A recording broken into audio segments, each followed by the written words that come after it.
I mean, Oceans and Earth, our menu, I think, is, it's a, kind of creative spin on comfort food, but ultimately, it's part of telling a story. Or even like all of our grass-fed beef that we grow up in Lake Tahoe, like 100 miles north of Lake Tahoe. So that's what we try to feature, not only what I grow at my farm, Future Foods Farms, but also like what we grow at a ranch up in Lake Tahoe.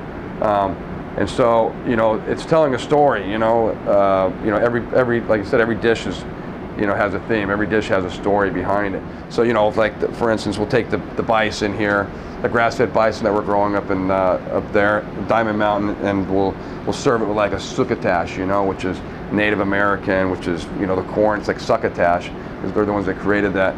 And so we take it and we encase it in pastry and make it look like a little teepee. And so it's like a bison Wellington that's got, we use the hula cooch, the fungus that grows on the corn and stuff like that. We'll put that in there, which has kind of got a mushroomy flavor instead of the duxelle that you normally would put in a Wellington.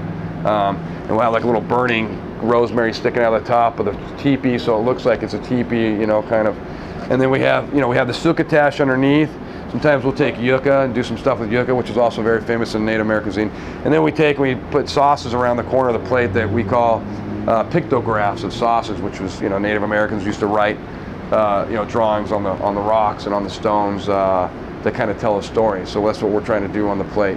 We serve all this on like a sandstone plate, which was the same thing that the Native Americans used to write on, was the sandstone walls and stuff. Like this week, I think we're going to do a dish that's going to be called like it's going to be called like fossilized ribs, and so we're going to take baby back ribs, sous vide them for like 48 hours, get them to where the bones are falling out, and then we'll lay it over the top of like, comfort food, right? Baby back ribs and potatoes.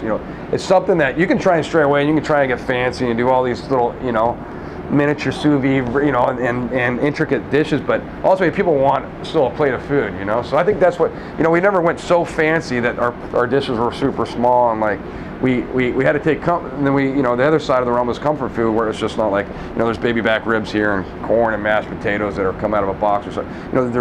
It's got to be, we serve it in a different way, and when we cook it, it's of course, so it's going to look kind of like, the rib cages of a dinosaur, like what you'd see in a museum.